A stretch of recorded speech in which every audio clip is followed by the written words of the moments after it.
l'extrémisme violent. On en parle. Est-ce que l'extrémisme, c'est des actions? Est-ce que c'est une idéologie? Est-ce que c'est un système de représentation symbolique?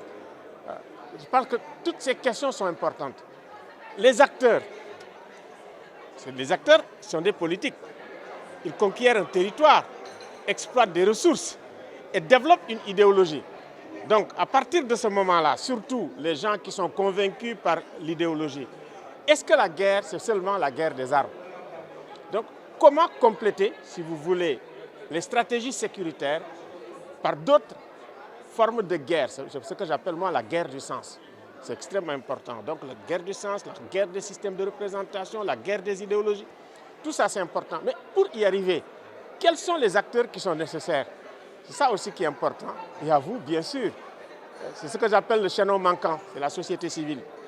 Donc maintenant, il faut voir comment nous pouvons mobiliser la société civile, si tu veux, pour des tâches nécessaires. Aujourd'hui, il y a par exemple une question qu'on pose.